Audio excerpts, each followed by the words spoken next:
매수청권, 부속물 매수청권, 비용상환 청권에 대해서 살펴보도록 그렇게 하겠습니다. 이 세 가지는요, 임차인의 권리 중에서 가장 이제 핵심적인 것이죠. 그래서 먼저 지상물 매수 청권을 먼저 보시면요. 자, 먼저 이렇게 한번 보시죠. 우리가 이제 여러분 뭐를 알아야 되냐면, 임차권은요, 원래 채권이니까 대항력이 없잖아요. 그런데 등기를 하게 되거나 전입신고나 사업자 등록을 신청을 하면 대항력이 있다고 그랬죠. 그런데 여러분이 알아야 될 게 중에 하나가 토지는 전입신고를 못 하잖아요. 그래서 토지는 반드시 등기를 해야 된다고 그랬죠. 그런데 등기를 하지 않더라도 임차인이요, 임대차 계약을 체결하고, 그 다음에 여기다 건물을 신축을 하고, 그래서 등기를 하죠. 등기를 언제요? 4월 1일. 등기를 하게 되면은 이것을 임대차 대항력이다. 4월 1일. 대항력이 생긴다. 이렇게 얘기를 했죠. 알겠죠? 그것을 알아야죠. 그러니까 건물을 짓고 신축하고 등기를 했다 이 말이죠. 그러면 4월 1일부터 대항력이 생긴다 이런 말이죠. 됐죠? 그래서 우리가요, 이 대항력이 있으면 토지 소유자가 변경되면 토지 양수인에게 청구할 수 있다 이 말이죠. 우리 뭐죠? 그 지상물 매수 청구는요. 지상물은 뭐냐면 이 토지를 빌려서 을이요, 임대차 계약을 체결하고 전속 기간이 만료가 됐어요. 그런데 지금 건물이 현존하고 있어요. 2기 이상 연체가 없어요. 즉 채무 불이행이 없어야 돼. 아주 중요해요. 이 채무 불이행이 없어야 돼. 채무 불이행이 없다. 이것은 부속물도 마찬가지예요. 자, 부속물 매수 청구도 마찬가지예요. 부속물 매수 청구도 채무 불이행이 없어야 돼. 그래서 우리가 채무 불이행이 없을 때만 인정이 되는 거 두 가지예요. 지상물 매수 청구권, 부속물 매수 청구권 이렇게 두 가지. 됐죠? 그러면 이때요, 만료됐다. 그럼 어떻게 한다? 임차인이요, 먼저 뭘 한다? 기간이 끝났죠. 보통 20년 기간을 정하잖아요. 그러면 임차인이 갑한테, 임대인한테요, 갱신을 청구해요. 그런데 여기 보면 갱신을 청구한다고 그랬죠? 우리가 청구권을 형성권이 되려면 어떻게 해야 돼요? 청구권 앞에 무슨 말이 있어야 돼요? 매수, 분할, 증감, 소멸이란 말이 있어야 되죠? 매수, 분할, 증감, 소멸. 그런데 여기 청구 앞에 갱신이잖아요. 이것도 그냥 청구권인 거예요. 그냥 청구권이고 뭐가 아니다? 형성권이 아니죠. 청구권과 형성권의 차이는 뭐예요? 형성권은 일방적이니까 상대방의 동의를 요하지 않지만, 청구권은 상대방의 협조가 있어야 되잖아요. 갱신을 해달라고 했어. 그런데 임대인이 노해. 그러면 지상물 매수를 청구하는 거예요. 그러니까 여기서 중요한 것은 뭐냐면, 여러분 봐봐요. 여기서 중요한 것은 뭐가 중요하냐? 여러분 땅을 빌려주면 함부로 빌려주면 안 된다는 거예요. 내가 땅을 빌려주고 갑이요, 을한테 땅을 빌려줬어. 그래서 을이 건물을 짓고 20년 있으면 자기는 나가겠대. 또는 20년 지나서 이 건물을 자기가 철거하겠대. 이렇게 철떡같이 약속을 했단 말이죠. 그랬는데 기간이 끝나고 20년 지상물이 현존하고 월세도요 꼬박꼬박 잘 냈단 말이죠. 그런데 갑자기 을이요, 갑한테요, 기간을 좀 연장해달래. 그래서 갑이 뭐라고 그래? 원래 계약대로 나가. 건물 철거하고 나가. 이렇게 했단 말이죠. 그런데 그런 모든 것들은 다 만약에 건물을 철거해봐. 그러면 임차인한테 유리해요, 불리해요? 불리하죠. 그러면 불리한 것은 효력이 있어 없어? 없는 거예요. 그러니까 아무리 이렇게 약속했어도 효력이 없는 거예요. 임차인이 임대인한테요, 그러면 너 그러면 이 지상물을 사? 이렇게 청구할 수 있는 거예요. 그러니까요, 임차인은요, 임대인은, 땅 주인은 둘 중 하나를 선택해야 돼. 계속 뭘 하든지 갱신을 해 주든지, 그렇지 않으면 갱신해 주든지, 그렇지 않으면 지상물을 사든지, 둘 중 하나를 선택해야 돼. 그래서 우리가 땅을 가지고 있을 때 임대를 줄 때는 정말 조심해야죠. 무슨 말인지 알겠죠? 그래서 이걸 지금 얘기해. 그 다음에 또 어떤 것이냐? 이때요, 임대인이 해지 통고를 해. 그럼 임대인이 해지 통고한다는 말은 무슨 말이죠? 갱신해 준다, 안 해준다? 안 해준다. 그러면 즉시로 지상물 매수를 청구해. 그럼 우리가 지상물 매수를 청구하는 것은 두 가지가 있어. 먼저 갱신을 청구하고 갱신을 안 해주면은 지상물 매수를 청구하는 경우가 있고, 임대인이 해지 통고를 해. 우리 아까 임대인 해지 통고를 언제냐? 기간에 정함이 없을 때 각 당사자는 언제든지 상대방에 대해서 소멸을 청구할 수 있고, 통고할 수 있고, 몇 개월? 6개월. 임대인이 임차냐면 몇 개월? 1개월. 동사의 경우는 며칠? 5일. 6개월, 1개월, 5일이죠. 그래서 임대인이 A 통계, 그럼 몇 개월이 있으면? 6개월 있으면 끝나죠. 그러면 6개월에서 끝난단 말은 이 사람은 뭐를 해주지 않는다? 갱신을 안 해준다 이 말이죠. 그러면 즉시로 뭐를 할 수 있다? 지상물 매수를 청구할 수 있어요. 그래서 지상물 매수를 청구하기 위해서는 반드시 갱신을 청구해야 된다 그러면 틀려. 반드시 갱신을 청구한다 그러면 틀리다고. 알겠죠? 반드시 갱신을 청구할 필요는 있다 없다? 없다 이 말이죠. 무슨 말인지 알겠죠? 없다 이렇게. 그런데요, 여러분 봐봐, 이제 이걸 지상물 매수라고 그래. 자, 여러분요, 지상물 매수는 뭐를 지상물 매수라고 한다? 다시, 여러분 지상물 매수 청구는 뭐가 지상물 매수 청구권이요? 자, 다시 해봐. 지상물 매수 청구는 뭐가 지상물 매수 청구권이요? 먼저 뭐를 해야 돼? 기간이 만료되고 지상물이 현존하고 그 다음에 갱신을 청구했어. 갱신을 안 해주면 지상물 매수죠. 그럼 지상물 매수는 누구한테 청구한다? 누구한테? 임차인이. 자, 그럼 무조건 그렇게 하면 안 돼. 자, 여기다 써야 돼. 무조건 임차인 임대인한테가 아니고 어떻게 해야 되냐면, 자, 써야 돼. 여기다 뭐라고 쓰냐면, 기간 만료 당시. 기간 만료 당시 임차인이 임대인에게 청구해. 임대인에게 청구하는 거예요. 기간 만료 당시 임차인이 임대인에게 청구하는 거야. 임대인에게. 그러니까 을이 갑에게 청구하는 거예요. 알겠죠? 이게 중요해요. 그러니까 만약에 여러분 시험에 이렇게 나온다고, 뭐가 나오냐면 임차인이 기간이 만료되기 전에 건물을 팔았어. 병한테 팔아먹었어. 그럼 이 사람이 만료 당시 소유자인 임차인이 임대인에게 청구한단 말이죠. 그런데 만약에 기간이 만료되는데 이 건물을 병한테 팔았어. 그럼 만료 당시 소유자다 아니다? 아니죠. 그럼 지상물 매수를 청구 못하는 거예요. 그런데 누구한테 청구하냐? 임대인에게 청구하죠. 임대인에게 청구했는데 토지 소유자가 바뀌어. 그러면 어떻게? 토지 소유자가 바뀌어. 그러면 어떻게 해야 돼? 이때 나온 게 바로 뭐냐면, 여기요, 신축하고 나서 보존 등기하게 되면 토지 임대차에 대해서 뭐가 생겨? 대항력이 발생하죠. 대항력이 발생을 했을 때는 토지 소유자가 변경되면 누구한테 청구한다? 토지 양수인에게 청구를 해. 그러니까 여기서요, 임대인에게 청구하는 게 원칙이야. 원칙. 이게 원칙인데 예외적으로 누구한테 청구할 수 있다? 양수인한테 청구할 수 있다, 이 말이에요. 예외적으로. 무슨 말인지 지금 이해됐나요? 원칙은 누구한테 청구해? 임대인한테. 근데 땅 소유자가 바뀌었어. 바뀌면은 원래는 양수인한테 청구하려면 뭐가 있어야 돼? 뭐가 있어야 돼? 대항력이 있어야 돼. 대항력이 있을 때 양수인한테 청구할 수 있다고. 뭐가 있을 때? 대항력이 있을 때. 그러면 대항력은요, 이런 말이 안 나와. 토지 임대차에 대해서 등기가 되어 있다, 이런 말은 안 나와. 임차인이 토지를 임차하고 난 후 지상 건물을 신축하고 등기를 한 경우 이렇게 나와. 그러면 지상 건물을 등기했단 말은 뭐가 생겼다? 대항력이 생겼다. 꼭 그 말이에요. 그 말을 정확하게 이해를 하고 있어야 돼. 그러고 나서 토지 소유자 바뀌었다? 그러면 예외적으로 양수인에게 청구한다, 이 말이죠. 언제요? 만료 당시 소유자인 임차인이, 만료 당시 지상물의 소유자인 임차인이 임대인에게 청구해. 그런데 토지 소유자가 바뀐다? 그러면 내가 대항력이 있으면 누구한테? 양수인에게. 대항력이 없으면 양수인한테 청구할 수 있다, 없다?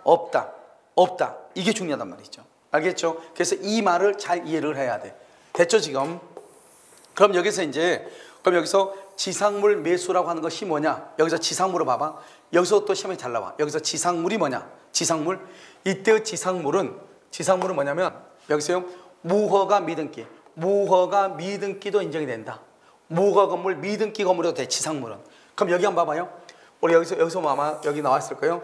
여기 보면, 없어? 무허가 미등기. 여기 있죠? 이 무허가 미등기 건물 나와 있죠? 무허가 미등기 건물일 때 적용이 되는 거 세 가지가 있어.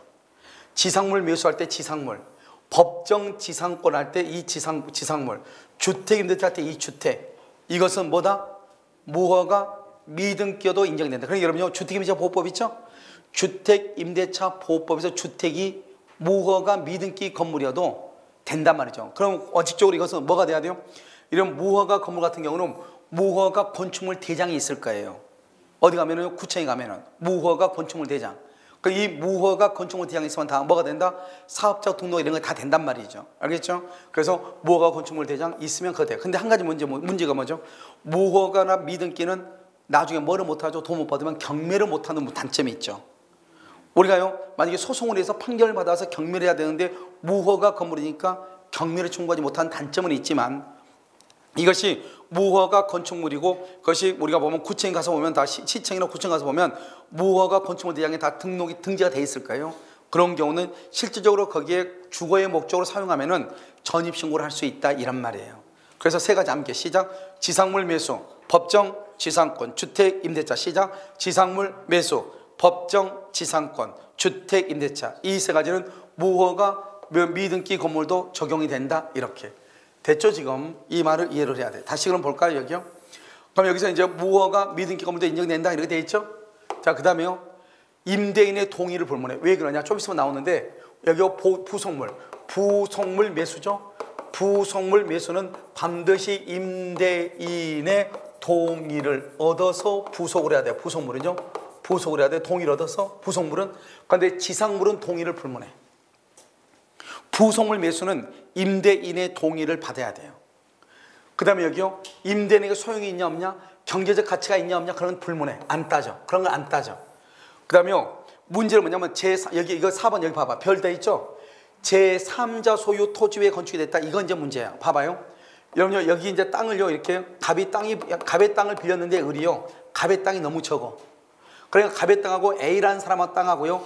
여기에다 두 개를 빌려서 건물을 이렇게 지었다 이 말이죠. 그런데 갑한테 연장을 해달랄 때 안 해준다는 거야. 그러면 연장을 안 해주면 뭘 해야 된다고 했죠? 지상물 매수를 청구해야 돼요. 그런데 봐봐. 이 건물이 이렇게 우리 학원 건물처럼 이렇게 통건물이야. 그런데 반은 갑의 땅 밑에가 있고 반은 A 땅 위에 있단 말이죠. 그럼 만약에 A 땅 위에 있는 것은 내 땅이 아니잖아요. 내 땅이 아닌 건물 내가 사가지고 뭐 하겠어요? 알죠? 그러니까 이것이 이렇게 나눌 수가 있는가 봐야지. 나눌 수가 있으면 이 부분만 매수를 청구할 수 있어도 전부는 청구할 수 있다 없다? 없다 이 말이죠. 여기서 중요한 것은 구분 소유 부분의 하나예요. 인정되고 전부 매수는 절대 안 돼. 전부는 절대 안 돼. 전부는 절대로 안 된다. 그럼 구분 소유가 뭐예요? 봐봐요. 여기요. 여기 봐봐.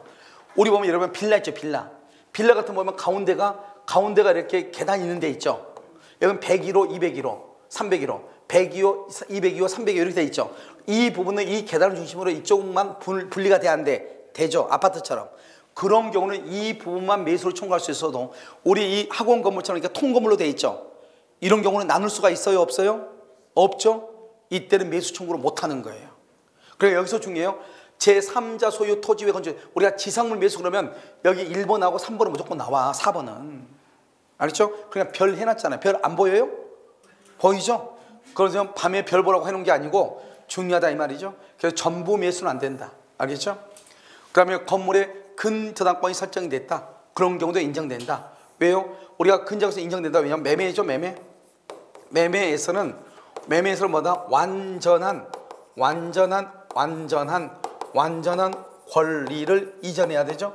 완전한 권리를 이전해야 돼. 그러니까 만약에 건물에 근저당권이 있으면 어떻게 해야 되겠어? 근저당권이 있는 상태로 이전해야 돼요? 없는 상태로? 없는 상태로. 그러니까 근저당권이 있어도 관계없어. 근저당권 말소하면 되니까. 그래도 인정된다 이런 말이죠. 무슨 말인지 지금 아시겠죠? 자, 그 다음에요. 이 지상물 매수 청구를 뭐다? 강행규정이라고 그랬죠? 강행규정이니까 이러면 어떻게 해야 돼요? 처음에요. 이러면요. 남의 땅에다 건물을 지으려고 그래. 그럼 건물 주인이 뭐라고 하겠어요? 아, 건물 지으세요. 그래요? 당연히 안 그러죠. 그러면 뭐라고 하는데 약속을 하죠. 20년만 약속을 해주면 내가 20년 지나고 나서 당신한테 이 건물을 포기할게요. 당신한테 이 건물을 줄게요. 내가 또 20년 지나면 이 건물 반드시 내가 철거할게요. 이렇게 약속을 한단 말이죠. 그러면 내가 20년 지나면 내가 건물을 줄게요. 당신한테, 임대인한테. 이렇게 약속을 했죠. 그러면 내가 20년이 지났어. 그러면 그것을 준다 안 준다? 안 줘도 된다 이 말이에요. 알겠죠? 왜요? 만약에 주면은 임차인한테 유리해요? 불리해요? 불리하죠. 불리하니까 안 줘도 된다 이 말이죠. 그래서 지상 건물을 철거하기로 약속을 했거나 또는 인도하기로 약속을 했다. 이러면서 다 무효가 된다. 누구한테 불리하니까요? 임차인한테 불리하니까. 만약에 임차인한테 유리하면은요? 유리하다. 그러면 유효다 무효다? 유효. 예를 들어서 땅을 빌려주는데요. 땅값이요. 보증금이요. 1억 원에 월세가요. 200만 원 정도 받아야 돼. 근데 내가 뭐라 하냐? 너 그럼 여기다 건물 짓고 30층짜리 건물 짓고 그럼 너가 여기서 임대업을 하다가 20년 뒤에 그러면 나한테 그냥 달라는 거죠. 지상물 매수 청구하지 말고 그냥 보증금은 3천만 원에 1억인데 3천원 줄였죠. 월세는 200인데 70만 원 줄였어. 알았죠? 그러면요 한 달에 130만 원 이익이죠. 그러니까 130 이익이면 1년이면 얼마가 돼요? 1,300에다가 1,500 정도 이익이죠. 그러다 그걸 20년을 해봐. 그러면 2억 3억 정도가 이익이잖아요. 그러니까 20년 지나면 그 건물이 얼마나 낡겠어요. 그럼 3층짜리 건물이면 그 건물 가격이나 내가 공제전 가격이나 비슷하지 않아요? 비슷하죠. 그러면 임차인한테 불리해요? 불리하지 않아요?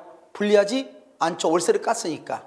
알겠죠? 그러니까 이런 때는 철거를 지상물 매수 청구를 포기한다. 그러면 그것은 유효가 되는 거예요.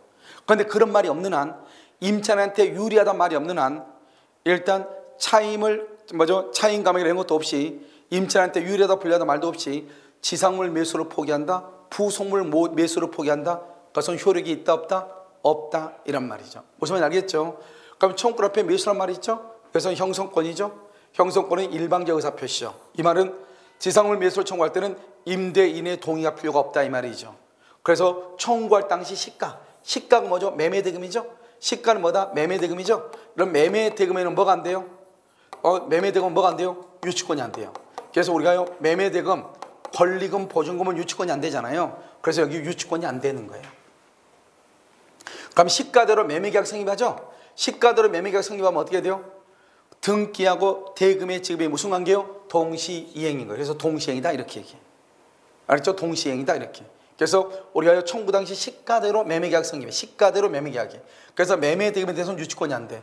그 다음에 여기요, 매매계약 성립하니까 그것은 등기하고 대금은 동시이행이 되는 거예요. 우리가 이때 매매대금을 할 때는 어떻게 한다? 우리 아까 얘기했죠. 만약에 그 집에 근저당권이 있다, 건물에. 그러면 어떻게 해야 돼요? 임차인이 피담보 채권을 변제하고 근저당권을 말소를 해야 되잖아요. 그러니까 어떻게 한다? 근저당권이 있다고 해서 피담보 채권을 매매대금에서 공제할 필요가 없는 거예요. 이건 왜 그러죠? 왜 그러냐면 임차인이 뭐하고 변제하고 뭐를 해야 돼? 말소 의무가 있죠. 말소. 임차인이 변제하고 말소를 해야 되기 때문에 채권을 매매대금에서 공제할 필요가 없는 거예요. 알겠죠? 그 다음에 우리가요, 시가라고 하는 것은 여러분 신축할 때 비용이 시가가 될 수 없잖아요. 청구 당시 시가니까, 청구 당시. 알죠? 철거 비용 이게 뭐 필요 없잖아요. 영업이익 같은 거 필요가 없어요. 현재 물건의 가격 그것만 따지는 거예요. 그래서 신축 비용이라든가 철거 비용이라든가 영업이익 이런 것을 포함하지 않는 것이에요. 이것을 우리는 뭐라 한다? 지상물 매수 청구다 이렇게 얘기하는 거예요. 그런데 이제 여기 이제 보시면 여기 한번 봐봐요. 우리 그러면 지상물 매수는 언제까지 청구하느냐? 웃기죠. 지상물 매수는요, 건물이 철거될 때까지.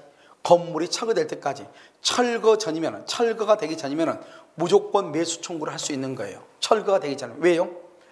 이 가바구라고 하냐, 을이요, 내가 20년이 지나면 반드시 건물을 철거하겠습니다. 이렇게 철거 합의를 했다 이 말이죠. 철거하기로 합의를 해요. 그런데 20년이 지났는데 갑은요, 20년이 지났으니까 갑은 을한테 철거하라고 소송을 제기했어. 소송을 하니까 을이요, 소송 법정이 안 나와요. 자기가 철거하기로 했으니까.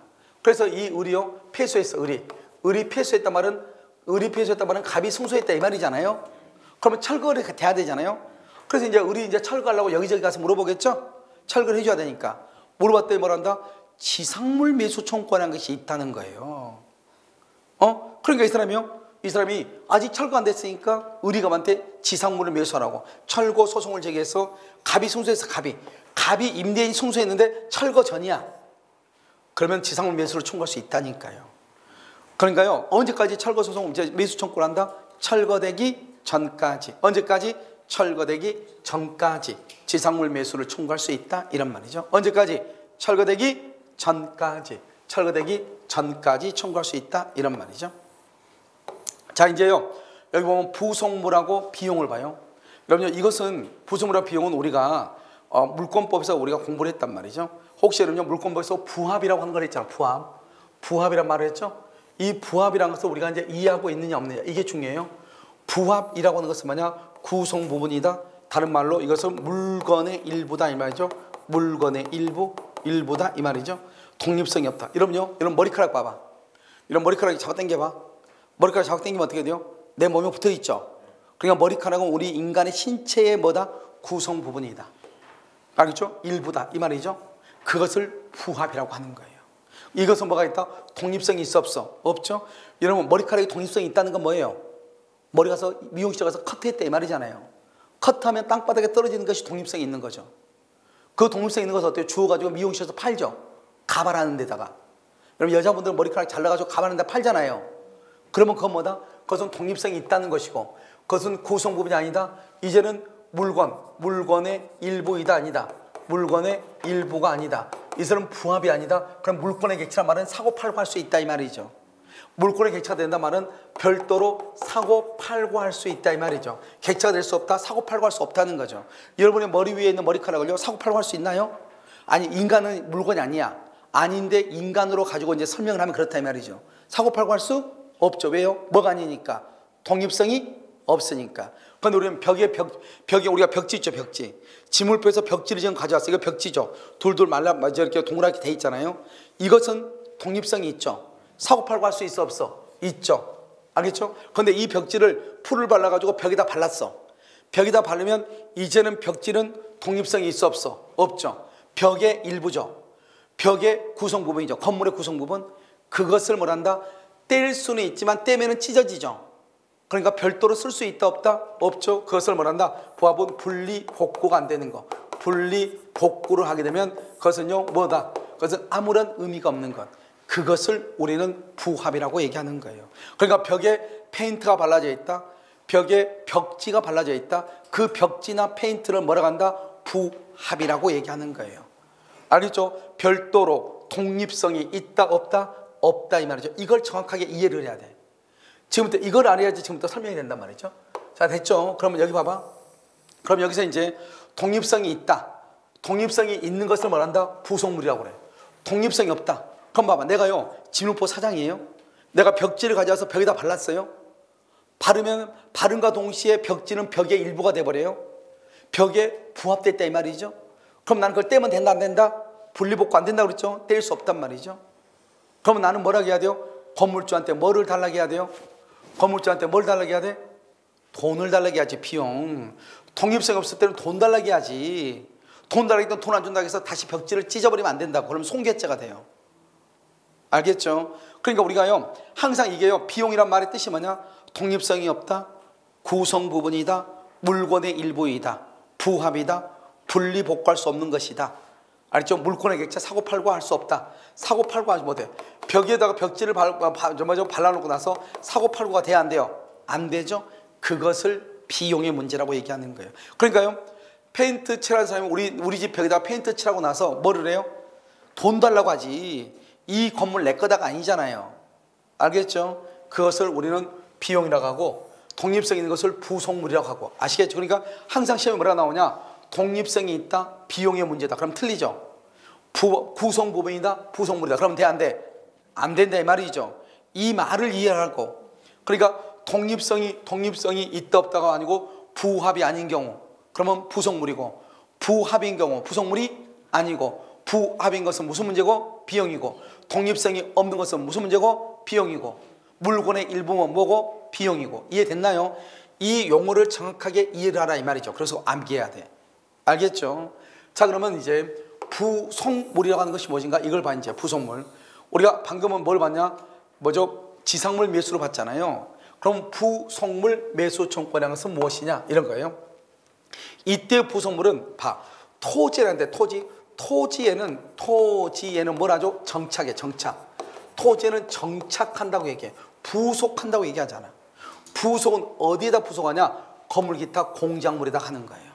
우리가 작년 시험에 나왔잖아. 토지는 안 된다니까 부속물은요. 두 번째는요. 임대차가 종료가 돼야 돼. 종료. 알겠죠? 그런데 지상물 매수는요.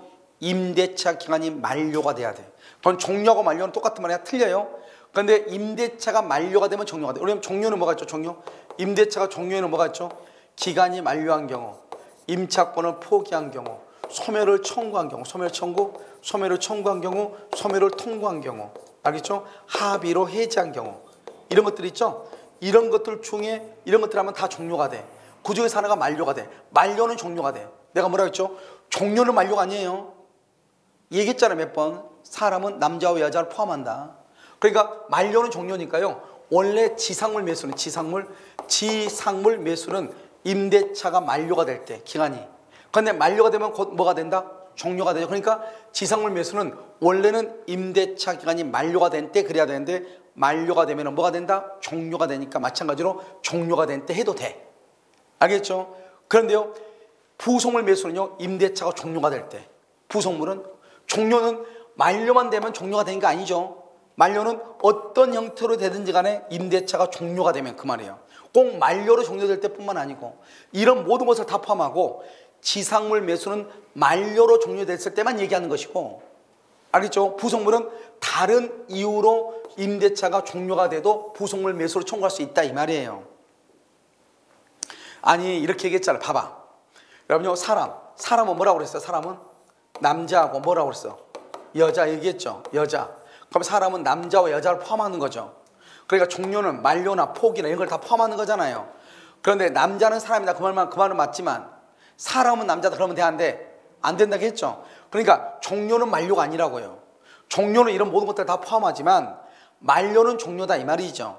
그러니까 지상물 매수는 만료로서 종료가 된 경우는 지상물 매수고, 그 외 만료뿐만 아니라 다른 원인에 의해서 종료가 돼도 뭐는 청구할 수 있다? 부속물 매수를 청구할 수 있다 이 말이에요. 알겠죠? 그래서 이것을 여러분들이 일단 기본적으로 알면서 지금부터 봐야 된다 이 말이죠. 그러니까 만료로 종료되면 뭐다? 지상물. 만료 이외, 만료뿐만 아니라 다른 원인으로 만료가 돼 종료가 돼도 뭐를 한다? 부속물 매수를 청구할 수 있다. 이러면 됐나요 지금? 알겠죠? 그래서 여기는 종료다. 종료. 어떻게 종료다? 만료뿐만 아니라 다른 원인으로 종료가 돼도. 그 다음에 여기 봐봐. 임대인의 동의, 임대인의 매수. 아까 우리 지상물 매수는 뭐라고 나왔죠? 지상물 매수는 임대인의 동의를 뭐 한다? 불문한다. 이렇게 돼 있죠. 여기 임대인의 동의를 불문해. 지상물은 임대인의 동의 그걸 안 따져. 어디만 나온다? 그것은 부속물만 나온다 그랬죠. 했어 안 했어? 했죠. 그러니까 반드시 임대인의 동의를 받아야 되는 것. 그럼 임대인의 동의를 받아서 부속시키고 임대인으로부터 매수한 것, 그것만 부속물이라고 그래요. 봐봐요. 지금 우리 학원에 있잖아요. 학원에 지금 보면 여기 뭐를 해놨죠? 저 천장에다가요. 지금 TV 달아놓고 저기에다 카메라 달아놨죠. 저도 다 독립성이 있는 거잖아요. 그런데 이것을 부속물이라고 하지 않아요. 왜요? 부속물이 되려면 반드시 임대인의 뭘 받아서? 동의를 받아서 부속을 해야 된다니까. 무슨 말이냐? 내가 이걸 설치하고서 학원을 하려고 한다. 그럼 만약에 기간이 끝나면 나는 이거 이제 필요 없잖아. 기간 끝나면. 그러니까 당신이 이걸 사겠느냐 물어봐야지. 알겠죠? 그렇게 해가지고 부속을 했으면 이것을 부속물이라고 하는 것인데, 나는 그렇게 하지 않고 그냥 설치했단 말이죠. 그럼 이것은 부속물이다 아니다? 아니다 이 말이죠. 이해됐나요? 그런데 지상물은 임대인의 동의 이런 말이 있어 없어? 없다고. 그런데 부속물은 반드시 임대인의 동의를 받아서 임대인부터 매수해야 돼. 그 다음에 채무 불이행이 없어야 돼. 아까 이것은 채무 불이행은 어디에도 똑같다? 지상물 매수 청구권에도 채무 불이행이 없어야 돼. 여기는 토지는 안 돼. 건물 기타 공작물만. 임대차가 종료가 돼야 돼. 알겠죠? 어떤 이유로 종료냐 중요하지 않아. 그 다음에 임대인의 동의나 임대인한테 매수해야 돼. 그 다음에 채무 불이행이 없어야 돼. 청구권 앞에 무슨 말이 있어요? 매수란 말이 있죠? 이것을 형성권이라고 그래요. 형성권이고요. 이것은 청구 당시 시가. 청구 당시 시가니까 시가는 뭐죠? 매매대금이죠? 매매대금은 뭐가 안 돼요? 유치권이 안 되죠? 시가 청구 당시 시가대로 매매계약 성매죠? 매매계약이죠? 매매계약은 등기하고 대금은 무슨 관계다? 동시행위죠? 이렇게 되는 거예요. 그래서 청구 당시 시가대로 매매계약이 성립해. 매매계약이. 그러니까요. 이 등기하고 대금은 동시행이고 매매계약이니까 매매대금은 유치권이 안 돼. 그래서 유치권이 안 되는 거 세 가지. 뭐가 있어? 유치권이 안 되는 세 가지. 권리금 안 돼. 유치권. 보증금 안 돼. 그 다음에 또 뭐 안 돼? 매매대금 안 돼. 매매대금 안 돼. 이 세 가지. 그래서 유치권이 안 되는 것, 권리금, 보증금, 매매대금. 매매대금은 유치권이 인정되지 않는다 이 말이죠. 다시 뭐라고요? 권리금, 보증금, 매매대금은 뭐가 안 된다? 유치권이 안 된다 이 말이죠.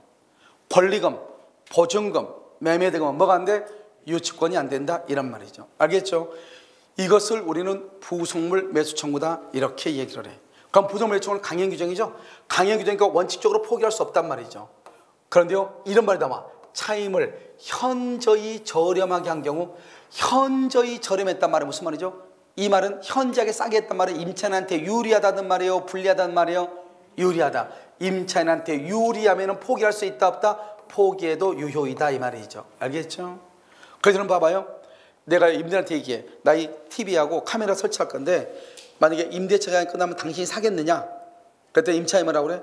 그럼 그러지 말고 내가 원래 월세가 100만 원인데 내가 월세를 50만 원만 받을 테니 당신이 여기서 5년 동안 먼저 학원하고 그러고 난 다음에 만약에 학원하기 싫으면 그다음 그건 놓고 나가라 이렇게. 알겠죠? 그러면 50만 원이면 한 달에 얼마죠? 600만 원이잖아요. 1년이면 600, 5년이면 5, 6, 3, 3천만 원이잖아요. 뭐 저기 TV 중고 저거 얼마나 한다고 알겠죠? 카메라 얼마나 한다고? 3천만 원이나 깎아줬잖아요. 그러고 나서 저거 놓고 나가는 게 좋아요? 3천만 원 더 내고 나서 저거 가져간 게 나아요? 놓고 나가는 게 낫잖아요. 무슨 말이겠죠? 그러니까 그건 임차인한테 유리하다 이 말이에요. 그랬을 때는 유효다 이 말이에요. 아시겠죠? 여러분 이해되셨나요? 이것을 부속물 매수다 이렇게 얘기하는 거예요. 자, 그 다음에요. 이제 비용상환청권이요. 이런 비용은 뭐예요? 비용이란 말을 딱 들으려면 무슨 말이 있어야 돼요? 독립성이 있다 없다? 없다. 독립성이 없다. 그 다음에 구성 부분이다 부합이다 이 말이 있어야 돼. 판례가 뭐라 했냐면요, 우리가 증축을 하잖아요. 증축. 이 증축한 것은 판례가 뭐라 했냐면요, 증축은 특별한 사정이 없으면 독립성이 없다고 그랬어. 증축한 것은 독립성이 없다는 말이 무슨 말이죠? 독립성이 없다는 말은 무슨 문제예요? 비용의 문제다 이 말이에요. 독립성이 없으면. 알겠죠? 그래서 여기 봐봐요. 증축한 부분을 임대인 소유로 했다 이 말은 무슨 말이죠? 임차인이요 증축해 놓고 나서 임대인 너 가져 그랬다 이 말이잖아요. 그 말은 나는 원래 비용을 청구해야 되는데 비용을 포기한다 이 말이죠. 그럼 우리가 처음에 첫 시간에 얘기했는데 임대차요. 지난 시간에요. 원래 임대차는 무슨 규정이라고 그랬죠? 강행 규정이라고 그랬죠.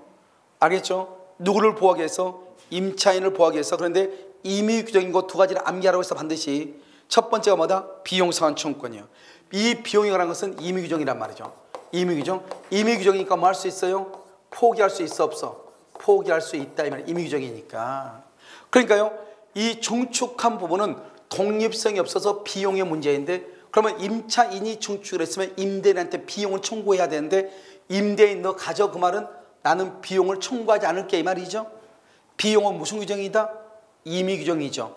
임의 규정은 포기할 수 있다 없다? 있고, 유치권이 된다 안 된다? 안 된다. 그래서 유치권이 인정되지 않는 것이에요. 그래서 유치권이 인정되지 아니한다 이렇게요. 임차인이 임대차가 종료하면 원상 복구한다. 이런 원상 복구한단 말이 무슨 말이죠? 원상 복구한단 말은 나는 비용을 뭐 한다? 비용을 포기한다 이 말 아니에요? 원상 복구하는 건 다 떼가지고 한다 이 말이잖아요. 그럼 비용을 포기한다. 무슨 규정이다? 비용은 무슨 규정? 임의 규정이다 이 말이죠. 비용은 임의 규정이다. 그런데 여기서 또 한 가지 있죠. 원상 복구는요. 원상 복구를 언제 한다고 그랬죠? 임대인의 잘못. 임대인의 잘못으로 귀책 사유로 임대차가 종료가 돼도, 임대인의 잘못으로 종료가 되죠. 그래도 원상 복구해야 된다고 그랬죠. 원상 복구는 우리가 임대차가 종료가 되면 원상 복구해. 근데 그 종료가 어떤 원인으로 종료가 되냐 하는 것은 따지지 않아. 그러니까 임대 기간이 만료가 됐든 임차인이 잘못했든 임대인이 잘못했든 관계없이 임대차가 종료가 되죠. 그러면 임차인은 무조건 원상 복구를 해야 돼. 그러니까 설령 그것이 임대인의 잘못으로 종료가 됐다 하더라도 임차인은 원상 복구 의무가 있는 거예요. 알겠죠? 이 원상 복구 의무, 이것은 비용의 문제, 그것은 유효율로서 포기할 수 있다 이 말이에요. 지금 이해됐나요 지금? 자, 그럼 다시 봐봐요. 다시 봐봐. 여기 지금 비용이 관한 문제죠? 자, 비용은 독립성이 없다, 구성 부분이다, 부합이다. 그럼 이것은 무슨 문제다? 이런 문제가 나오면 이건 무조건 무슨 문제다? 비용의 문제다. 비용. 자, 지금부터 비용의 문제를 설명을 해. 자, 비용은요 무슨 규정이다? 임의 규정이다. 선이고 악이고 불문하고 다 청구할 수 있고요. 비용에 대해서는 유치권 행사할 수 있죠. 그건 악의도 청구할 수 있어. 비용은요. 자, 필요비하고 유익비가 있죠. 필요비는 언제요? 지출 즉시. 이 유익비는 언제요? 임대차가 종료돼야 돼. 알겠죠? 이게 차이가 있어. 필요비는 지출 즉시. 그럼 지출 즉시란 말은 임대차 존속 중이라도 청구할 수 있다 이 말이죠. 존속 중에도. 이게 바로 여러분 뭐가 다르다겠죠? 이건 뭐라 지출 즉시, 존속 중. 이건 뭐가 다르다고 그랬어요? 이건 뭐가 다르다? 비교해야 되죠. 비교해야 된다. 뭐래요? 점유권에서 점유자의 비용상환청구권, 점유자의 비용상환청구권 203조하고 비교를 해야 된다 이 말이죠. 이때 203조 비용은요, 비용을 지출했다고 해서 청구할 수 있는 것이 아니다. 비용을 지출했어. 그 다음에 회복자가 반환을 청구해. 그러면 그때 비용을 청구해. 여기는 비용은 비용 지출하죠. 비용을 지출하고 그 다음에 뭘 한다? 반환 청구. 아, 여기 있는 것 같은데? 비용을 지출하고 났어요. 여기 차이가 있네. 여기 있네. 여기 우리가 비용상환 청구에서 보면요, 여기 점유자죠. 점유자 203조예요. 203조에서 점유자는 필요비 유익비 모두 점유물을 반환하거나 반환 청구를 받은 때 비용상환을 청구한다 이 말이죠. 중요한 것은 비용 지출 시 청구가 된다 안 된다? 청구가 안 된다. 비용을 지출할 때 청구할 수 없다 이 말이죠. 비용을 지출할 때 청구하는 게 아니에요. 필요비는요. 그런데 여기요, 우리가 임대차에서 필요비는 언제 청구하죠? 지출 즉시 청구할 수 있어. 그런데 여기요, 점유자의 비용상환 청구는요, 지출 즉시 청구하는 것이 아니고 언제요? 반환 청구. 반환 청구를 받을 때 청구한다. 비용을 지출할 때 청구 아니다. 비용을 지출할 때. 지출할 때가 아니고 반환 청구를 받았을 때 차이가 있는 것이다 이 말이죠. 무슨 말인지 아시겠죠? 자, 이것을 잘 봐야 되고요. 그 다음에 또 한 가지 볼까요? 그 다음에요. 필요비와 유익비를 이러면 어떻게 청구하냐면 이렇게요. 자, 필요비와 유익비는요. 여기 한번 봐봐요. 일단 필요비는 지출 즉시 청구할 수도 있는데요. 또 유익비는 반드시 종료가 돼야 되는데요. 필요비도 종료가 되고 난 다음에 반환 후 6개월 이내에 청구할 수 있는 거예요. 그러니까 필요비는 두 가지죠. 임대차는 지출 즉시 청구하든지 종료가 돼서 반환 후 6개월 이내에 청구하든지. 아시겠죠? 그래서 여기는요. 필요비는 없는 유익비가 있는 게 뭐죠? 바로 이거예요. 회복자의 선택이다. 회복자가 누구죠? 임대인이나 소유자 또는요 전세권 설정자. 전세권 설정자가 회복자예요, 소유자예요? 전세권 설정자의 선택에 의해서 청구할 수 있고요. 그 다음에 상환기간이 허여가 된다. 허여가 된다는 것은 변제기를 유예한다 이 말이죠. 변제기를 유예해준다. 변제기를 유예해준다. 유치권이 없다 이 말이죠. 변제기를 유예한다. 유치권이 없다 이 말이에요. 그러니까 무슨 말인지 알겠죠? 변제기를 유예한다. 유치권이 없다 이 말이에요. 됐나요? 이것을 필요비 유익비라고 그래요. 우리가 필요비와 유익비는 무슨 규정이다? 임의 규정이다. 임의 규정. 알겠죠? 포기할 수 있다 없다? 있다. 그럼 우리가 임의 규정에 가장 중요한 거 두 가지, 한 가지를 더 얘기하면 뭐가 있죠? 임의 규정 한 가지 더. 임의 규정인 거 한 가지 더 뭐가 있어? 우리가 암기하라고 했잖아요. 비용하고 또 무슨 뭐가 있어? 뭐 그런 거 있어. 알겠죠? 임차권의 양도와 전대. 임차권의 양도와 전대. 알겠죠? 전대시 임대인의 동의. 이것이 임의 규정이라고. 중요한 것이. 알겠죠? 비용 상환 청구 임의 규정이죠? 임차권의 양도와 전대도 임의 규정이라고. 아시겠죠? 그래서 누구의 선택이다? 회복자의 선택. 임대차가 종료가 돼야 돼. 유익비는. 그런데 필요비는 지출 즉시 청구하든지 종료 후 청구하든지. 그런데 유익비는 반드시 종료가 돼야 돼. 아까 말했죠? 부속물 매수 청구도 반드시 종료가 돼야 돼. 유익비도 반드시 종료가 돼야 돼. 그러니까 유익비하고 부속물 매수 청구간의 공통적인 것은 뭐예요? 임대차가 뭘 해야 된다? 종료해야 된다 이 말이죠. 필요비는 종료하고 나서 반환 후 6개월 이내에 청구해야 되지만 지출 즉시도 청구할 수 있으니까 공통적인 것은 아니죠. 이해되셨나요? 자, 이것을 우리는 비용 상환 청구권이다 이렇게 얘기하는 것이에요. 지금 됐나요? 자, 이제 임대차의 마지막으로 이제 뭐가 냐면 임차권의 양도와 전대가 있어요. 우리가 임차권의 양도와 전대할 때는 임대인의 뭐를 받아야 돼요? 동의. 봐봐 여기. 동의가 있으면 전대차 할 수 있다 이 말이죠. 그러니까 이것을 임의 규정이다 이렇게 얘기하고요. 우리가 이러면 전대차 한다는 것은 임차권이 그대로 있으면서 다시 준다 이 말이잖아요. 그런데 왜 동의 있는 할 때 임차권에서는 동의를 받는데 여기 비교하죠? 전세권이죠? 전전세.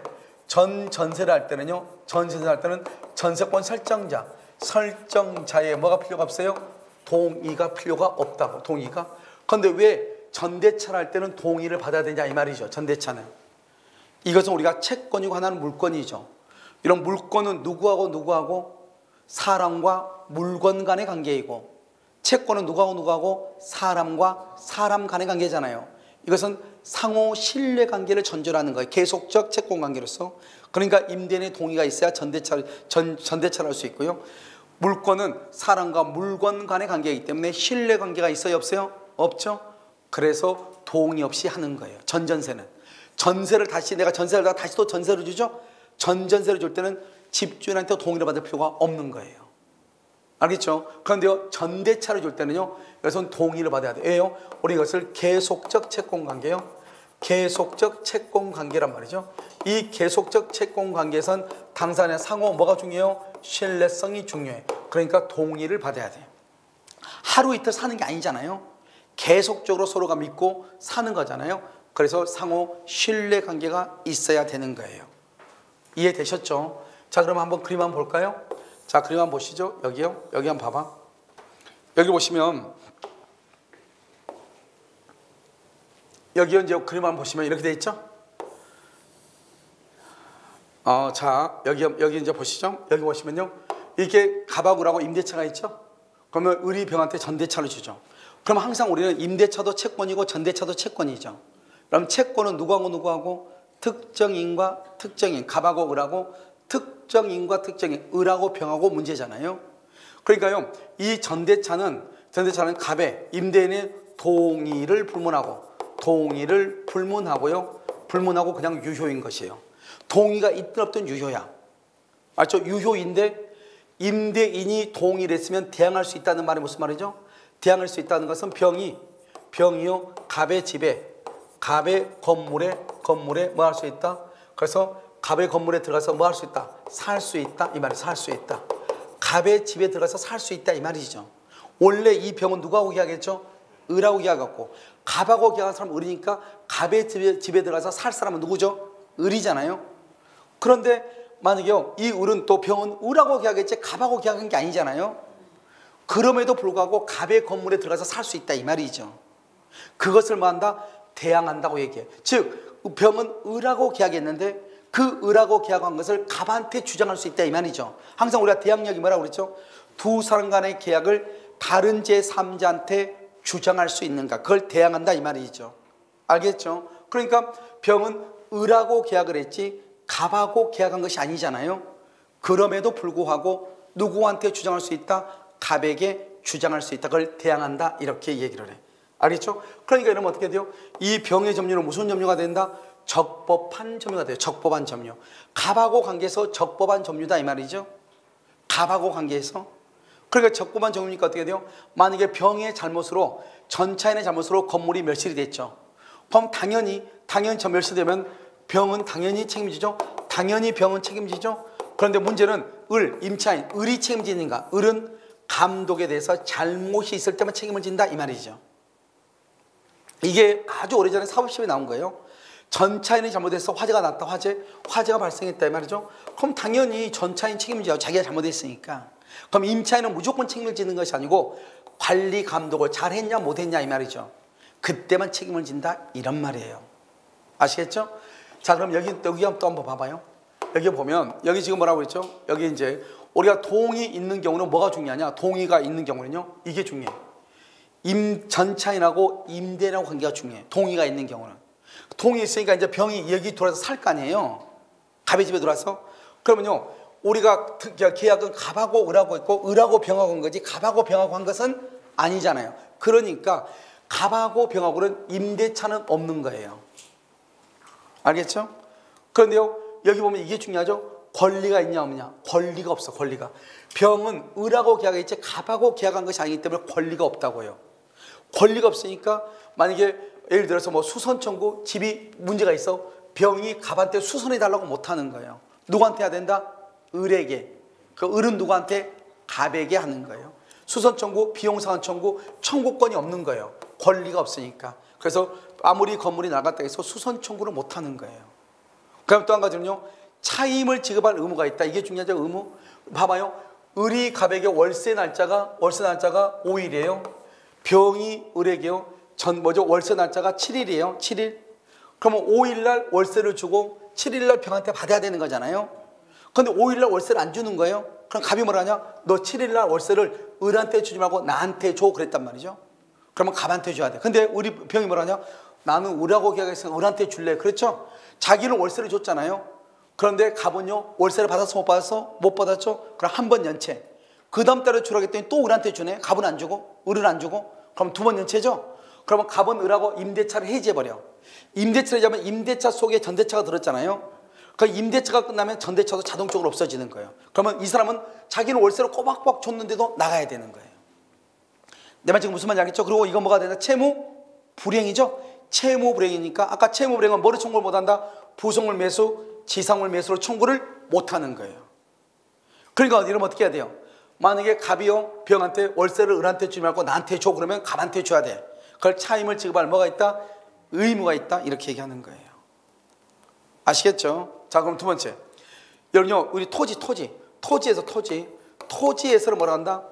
이 병이요, 이 갑의 토지를 을이 빌려서 을이 다시 병한테 전대차를 줬다 이 말이죠. 그러면 병이 어떻게 하냐? 병이 이 토지에 대해서 기간이 끝났죠. 그럼 나한테 다시 한번 임대해달라. 그럼 뭐하고 똑같아? 갱신 청구하고 똑같아. 임대 청구라는 말은 갱신 청구하고 똑같아. 나한테 토지에 대해서 다시 한번 임대를 해달라 이렇게 얘기해. 근데 임대 안 해주죠. 안 해주면 여기서 뭘 한다? 지상물 매수를 청구할 수 있어. 그래서 전차인도 동의 있는 전대차는 토지에 대해서 다시 한번 나한테 임대해 주세요. 뭐하고 똑같아? 갱신 청구하고 똑같아. 이건 뭐하고 똑같은 말이다? 임대 청구로 뭐하고 똑같다? 갱신 청구권의 일종이다. 갱신 청구권. 갱신을 청구했는데 갱신을 안 해줘. 뭐를 청구한다? 지상물 매수를 청구할 수 있어. 그 다음에 또 뭐를 청구한다? 부속물 매수를 청구할 수 있어. 근데 여러분 아까 뭐라고 그랬어? 부속은, 부속시킨다 했던 부속은 반드시 누구의 동의를 받아야 돼? 여기서 부속물은 반드시 누구의 동의를 받아야 돼? 임대인의 동의를 받아서 부속해야 돼. 임차인의 동의 절대로 안 돼. 여기서 부속은 임대인의 동의를 얻어서 부속을 해야 돼. 알겠죠? 또는요 임대인한테 매수를 해야 돼. 또는요 임대인의 동의를 받아서 임차인한테 매수해야 돼. 임차인한테 매수를 해야 돼. 그럼 매수는 임대인한테 바로 매수할 수도 있고 임대인의 동의를 얻어서 임차인한테 매수할 수도 있어. 그런데 부속은 반드시 누구의 동의를 받아야 돼? 임대인의 동의. 반드시 임대인의 동의. 우리 시험에 나왔단 말이죠. 임차인의 동의를 얻어서 부속했다 그러면 안 돼. 부속물이 안 되는 거예요. 반드시 누구의 동의를 받아야 돼? 임대인의 동의를 받아 부속하고, 매수죠. 매수는 임대인한테 매수할 수 있고 임대인의 동의를 얻어서 임차인한테 매수할 수도 있어. 그런데 부속은 반드시 누구의 동의를 받아야 돼? 임대인의 동의. 부속은 반드시 누구의 동의? 임대인의 동의를 받아야 돼. 알겠죠? 됐나요 지금요? 우리가 토지 임대차에서 임대를 청구하죠? 임대를 청구하고 임대를 안 해주면 지상물 매수를 청구해. 알겠죠? 그런데 부속물은요, 임대인의 동의를 얻어서 전차인이 부속했거나 임대인한테 매수했거나 임대인의 동의를 얻어 임차인한테 매수했거나. 그런데 부속은 반드시 누구의 동의다? 임대인의 동의고 임차인의 동의는 된다 안 된다? 안 된다. 이 말이 중요해. 임차인의 동의는 돼 안 돼? 안 된다고 지금 105번 얘기했어. 알겠죠? 자, 그 다음에 여기 봐봐요. 그 다음에 이제 여기서 이제 동의 있는 전대차는 이게 중요해. 동의 있는 전대차는요, 이 말이 중요해. 그래서 이것부터 지금 한번 보시면, 자, 임대차와 전대차가 동시에 종료되면 어떻게 되죠? 원래는 전차인은 누구한테? 임차인 누구한테? 임대인한테 인도해야죠. 그런데 그렇지 않고요, 병이 그냥 바로 갑한테 해도 되죠. 어차피 최종적으로 누구한테 있으면 돼요? 갑한테. 그래서 병이 갑에게 직접 인도해도 된다 이 말이죠. 그러면 을한테 인도 안 했다 해도 괜찮다 이 말이죠. 그 다음에 두 번째는 뭐냐면 여기요, 우리가 이제 봐봐, 임대인이요 임차인한테 전대차 주는 것을 동의를 했어. 누구한테? 임대인이 전차인한테, 아니요 임차인이 전차인한테 전대차 주는 것을 임대인이 동의했어. 여기 봐봐요, 임대인이 전대차에 대해서 동의 후 임대인과 임차인 간의 합의로 임대차가 종료되죠. 그래도 전차인에게는 대항하지 못한다. 무슨 말은?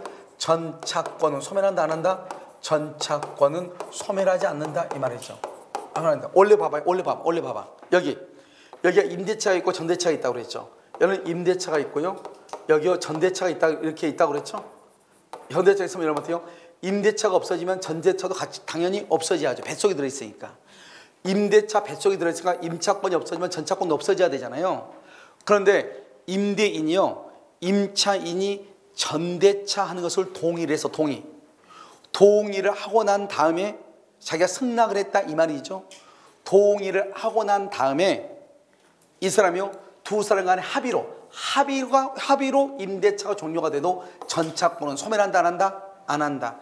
이 합의로 종료를 가지고 전차인에게 주장하지 못한다, 대항하지 못한다, 주장하지 못한다, 전차권은 소멸하지 않는다 이 말이죠. 그런데 만약에 그게 아니고 임차인이 채무불이행 말은 이익을 연체했다 이 말이죠. 임차인이 이익을 연체해서 그러면 어떡할 거야? 두 번 연체하면 당연히 임대차는 끝나죠. 그러면 이 사람은 아무리 잘못이 없어도 전차권도 같이 없어지는 거예요. 채무불이행을 이유로 임대차가 해지가 되죠. 임대차가. 알겠죠? 그러면 전차권도 당연히 소멸하는 거예요. 무슨 말인지 알겠죠? 전차권도 당연히 소멸한다. 몇 기 연체? 2기 연체. 몇 기 연체? 2기가 연체가 됐을 때 이렇게. 이것을 동의 있는이다 이렇게. 그럼 이제 마지막으로요, 동의 없는 것을 한번 볼까요? 동의 없는 것. 우리가 동의 있는 것과 동의 없는 것은요, 여러분요, 시험이 어디가 더 많이 나왔냐? 동의 없는 것이 훨씬 더 시험이 많이 나왔어요. 왜요? 우리는 원칙이 시험에 나온다, 예외가 시험에 나온다. 예외가. 그러면 우리는 원칙적으로 동의가 있으면 아무 문제가 없잖아요. 동의가 없었을 때 문제가 되는 거잖아요. 그래서 동의 없는 것은, 없는 전대차에서 문제가 된다. 아시겠죠? 자, 그러면 동의 없는 것을 한번 보시면 이렇게 되는 거죠. 자, 봐봐요. 자, 임대인, 갑이 있고 임차인 있고 전차인이 있죠. 그러면요, 우리 항상 뭐라 했죠? 임대차는 임대인과 임차인, 전대차는요, 임차인하고 전차인이죠. 그러니까 이 전대차는요, 전대차는 갑의 동의를 불문하고, 갑의 동의를 뭐라고? 불문하고 무조건 을하고 병하고 둘이 했죠. 이것은 유효인데, 이 유효인 것을 가지고 갑에게 주장하는 것을 대항할 수 있다죠. 갑에게 주장하려면 뭐가 있어야 돼요? 동의가 있어야 되죠. 갑의 동의가 없으면 전대차는 유효인데 뭐하지 못한다? 대항하지 못한다, 이 말이죠. 알겠죠? 전대차는 유효인데 대항하지 못한다, 이 말이에요. 여러분 지금 이해되셨나요? 다시 뭐라고요? 전차권은 유효인데 대항하지 못한다. 그럼 봐봐요. 그럼 우리가요, 전대차를 할 때는 그럼 반드시 임대인의 동의가 있어야 되느냐? 반드시 임대인의 동의를 받아서 해야 되느냐? 그럼 왜 동의를 받아야 되죠? 왜 이 전대차를 할 때는 갑한테 동의를 받아야 될까요? 갑은 지금 누구하고 계약했죠? 상호 신뢰관계, 을하고 계약했잖아요. 그럼 자기는 을이 산 줄 알았더니 갑자기 병이 집에서 튀어나와 봐. 세상에서 제일 무서운 게요, 호랑이보다 더 무서운 게 사람이에요. 알겠죠? 그러면 엉뚱한 사람이 튀어나오면요, 갑은 당황스럽잖아요. 그러니까 갑은 을하고 믿고 채권이니까 특정과 특정인 두 사람 간의 상호 신뢰관계, 장기적으로 계속 채권관계, 장기적으로 2년 3년을 계약을 했는데 중간에 엉뚱한 사람이 나오면 안 되잖아요. 그러니까 이 상호 신뢰관계를 보호하기 위해서 동의를 받게 했단 말이죠. 그런데 봐봐요, 이 을하고 병이요, 부부야, 부부. 남편이고 아내란 말이죠. 남편 이름으로 된 계약서를 자기 아내 이름으로 써줬어. 갑의 동의 받지 않고. 그런데 이 부부가요, 이 갑의 집에서 공동으로 가구점을 경영을 했어, 같이. 그러면 갑은 뭐요? 남편도 알고 아내도 알고 다 아는 거잖아요. 그러니까 계약서가 남편 이름으로 쓰였으면 어떻고 아내 이름으로 계약서가 쓰였으면 어때? 둘 다 똑같은 거 아니에요? 그러니까 이런 경우는 봐봐요, 동의가 없다 하더라도 무단전대가 임대인과의 관계에서 배신적 행위가 아니다, 이 말이죠. 그 말은 부부가 공동으로 가구점을 경영하고 있었다, 이 말이죠. 그러니까 이 남편이요, 갑한테 묻지도 않고 을인 남편이 자기 와이프 병 앞으로 전대차 계약을 써줬다 할지라도 갑의 입장에서는 을이나 병이나 둘 다 아는 사람이잖아요. 문제가 된다, 안 된다? 안 된다. 그것은 대항할 수 있다, 이 말이죠. 그리고 우리는 반드시 동의가 있어야만이 대항하는 것이 아니고 예외적으로 동의가 없더라도 말 수 있다, 대항할 수 있다. 그럼 이런 말 하면 안 되죠. 전대차에서 전차인이 임대인에게 대항하기 위해서는 반드시 동의가 있어야 된다. 그럼 틀려. 반드시 말이 들어가면 틀리죠. 원칙적으로 뭐가 있어야 돼? 동의가 있어야 된다. 원칙적으로 동의가 없더라도 대항할 수 있는 경우가 있다, 없다? 있다. 이렇게 알고 있어야 되겠죠. 아시겠죠? 그래서 이것을 이제 얘기하는 것이고요. 그럼 여러분 생각을 해봐요. 아까 우리 동의 있는 것은 누가하고 누가 중요했죠? 동의가 있는 것은 누가하고 누가 중요하다고 해서 동의 있는 경우는 임대인하고, 동의 있는 것은 봐봐. 동의 있는 것은 임대인하고 전차인이 둘이 중요하죠. 동의가 없는 경우는요, 동의 없는 건 전차인 아무 필요가 없죠. 전차인은 뭐 임대인하고 아무 관계가 없잖아요. 그러니까 봐봐. 만약에 전차인이요, 여러분 적법점이 아니에요. 여기 치워. 여기 적법이 아니고 불법이에요, 불법점이에요. 적법이 아니고 불법점이요. 왜? 대항하지 못하니까. 적법점이 아니고 불법점이라고. 자, 두 번째는요, 전차인이 건물을 멸실했죠. 그럼 당연히요, 병이 책임을 지죠. 병은 당연히 책임을 지죠. 알겠죠? 그런데 임차인은요, 임차인은 무슨 책임이다? 무과실 책임이다. 무과실 책임이다. 알겠죠? 아까 우리요, 동의 있는 경우는 무슨 책임을 지죠? 동의 있는 경우는 무슨 책임을 지죠? 무과실이 아니에요. 동의 있는 경우는 무슨 책임이죠? 과실 책임이죠. 그런데 동의 없는 경우는요, 이 동의도 안 했는데 자기 멋대로 전대차를 줬잖아요. 전차인이 건물을 불태웠잖아요. 임차인은 무조건 책임을 지는 거예요. 그걸 무슨 책임이다? 무과실 책임이다. 이렇게 얘기해요. 됐죠? 그럼 우리 아까 뭐라 했죠? 봐봐요. 여기요. 여기 동의 있는 걸 봐봐요. 동의 있는 경우는 전차인은 임대인한테요, 임대 청구할 수 있고 지상물 매수, 부속 매수를 청구할 수 있잖아요. 임대 청구, 지상물, 부속 매수 청구할 수 있죠. 동의가 없는 경우는요, 동의가 없는 경우는 부속물 매수, 지상물 매수, 임대 청구. 부속 매수, 지상 매수 청구하지 못하고요, 임대 청구할 수 있어요, 없어요? 임대 청구. 다시 한번 갱신해 달라 청구를 못하는 거예요. 동의가 없는 경우는. 알겠죠? 지상물 매수, 부속 매수 청구할 수 없고 임대 청구도 할 수 없다, 이 말이에요. 동의 없는 경우는, 동의가 없는 경우는 청구할 수 없다, 이런 뜻이에요. 됐나요? 그럼 내가 아까 누구하고 누가 중요하다고 그랬죠? 동의가 없는 경우는 누가 중에 임대인하고 임차인하고. 그러니까 임대인 임차인한테 동의 없으니까 뭐 할 수 있죠? 해지할 수 있다. 해지. 이게 이제 문제죠. 해지할 수 있다 이 말이죠. 그러면 해지를 하게 되면 어떻게 되죠? 해지를 했느냐 안 했느냐에 따라서 달라져. 만약에 해지를 했다. 그럼 어떻게 되냐? 자, 볼까요? 해지를 했다. 그러면 해지를 했다. 그러면요 임대차 없어지죠? 그럼 임차권 속에 있는 전차권도 같이 어떻게 된다? 없어지죠? 임대차, 전대차 둘 다 소멸을 해요. 소멸했으니까 어떻게 돼요? 소유자는 누구죠? 임대인이죠? 임대인은 전차인에게 직접 방해배제. 너 나가? 청구할 수 있어. 방해배제. 너 나가? 청구할 수 있고. 그럼 전차인은요 열받죠? 전차인은 누구한테요? 임차인한테. 병은 임차인한테 담보 책임을 물을 수 있어요. 왜? 너 왜 집주인할 때 동의도 안 받고 나한테 줬어? 나 쫓겨나게 생겼어. 너 책임져. 이 말이죠. 그런데 만약에 재밌는 말은 이게 중요해. 이게 만약에 해지권을 행사를 안 했다. 해지를 행사 안 했다면 너 나가란 말을 안 했다 이 말이죠. 그 말은 지금 존속 중이다 이 말이다. 존속 중이다. 해지권을 행사하지 않았다고 하는 것은 존속 중이다 이런 말이에요. 그럼 여러분 존속 중이면 어떻게 되는 것이냐? 임차인은요 임대인의 동의를 얻어줄 의무가 있죠. 당연히요. 그 다음에 중요한 것은요 임대인은 누구한테 월세를 받아야 돼요? 임차인한테. 임차인한테 차임을 청구하죠. 차임을 청구했단 말은 돈을 받았으니까 손해가 있어 없어? 손해가 없죠. 임대인은 손해가 없죠. 왜? 월세를 받았으니까요. 우리가 아까 얘기했었는데 해제는 목적을 달성할 수 없을 때 해제하고 손해배상은 손해가 있을 때 손해배상 청구해. 즉 임대인은 임차인의 기간이 안 끝났으니까 여전히 임차인한테 월세를 달라고 할 거 아니에요. 그럼 임차인은 손해가 있어 없어? 임대인은 손해가 있어 없어? 없죠. 아까 우리 만약에 전차인이 불법 점유하죠. 불법 점유니까 불법 점유하면 뭐라 해야 돼? 손해배상 책임이 있잖아요. 원래 불법 점유니까 임대인한테 불법 점유다 이 말은 갑에게요. 갑에게 무슨 책임이 있죠? 손해배상 책임이 있어 없어? 책임이 있는 거잖아요. 그런데 문제는 뭐죠? 아직 해지를 안 했다 이 말이죠. 해지를 안 했으면은 임대인은 누구한테요?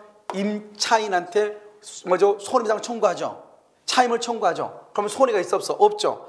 그러니까 전차인 병에게 불법 점유를 이유로 손해배상을 청구할 수가 없는 거예요. 이게 중요해. 병에게 손해배상을 청구할 수 없다 이 말이죠. 이게 중요해. 그래서 여기가 아주 중요해. 여기가 아주 중요하다고. 알겠죠? 물론 갑은 을을 대해서 병에게 차임을 청구할 수도 있고 이게 아주 중요하다 이 말이죠. 여러분 여기까지가 뭐냐면 여기까지가 임대차에 관한 모든 것이에요. 알겠죠? 그래서 임대차에서 여러분 가장 중요한 것은 뭐냐? 존속 중이다 이 말이 중요해. 존속 중일 때는 불법 점유를 이유로 병에게 손해배상을 청구할 수가 없다. 그 다음에 우리는 반드시 동의를 받아야 되는가? 그런 것은 아니다. 알겠죠? 부부가 공동으로 가구점을 경영한 경우는 동의 없어도 정말 적법하게 전차인이다. 그래서 대항할 수 있다는 것이고요. 만약에 동의가 없는 경우는 지상물 매수, 부속물 매수로 청구할 수 있다 없다? 없다는 것이고요. 동의가 없는 경우는 임대인은 임차인에게 임대차 계약을 말 수 있다, 해지할 수도 있다 이 말이죠. 아시겠죠? 그래서 동의 없는 것하고 동의 있는 것하고 주계를 두 개를 잘 봐야 되겠죠. 이것을 뭐라 한다? 그래서 임차권의 양도와 전대로 가고요. 여기까지가 여러분요 채권법의 끝이에요. 알겠죠? 이걸 보시고 이제 여러분들이 뭐를 해야 되냐? 11월 12월 달에 뭐를 미리 써야하냐면 주택임대차보호법 전부 다 강의했어. 상가 건물임대차 보호법 강의했단 말이죠. 그래서 그 두 가지를 임대차를 봤으면 이제 같이 봐야 돼. 무슨 알겠죠? 그러니까 여러분 잠깐 쉬었다 뭘 볼 거냐면 5분 있다가요. 그러면 부동산 실명법이죠. 그래서 명의신탁을 볼 거예요. 알겠죠? 잠깐 쉬도록 그렇게 하겠습니다.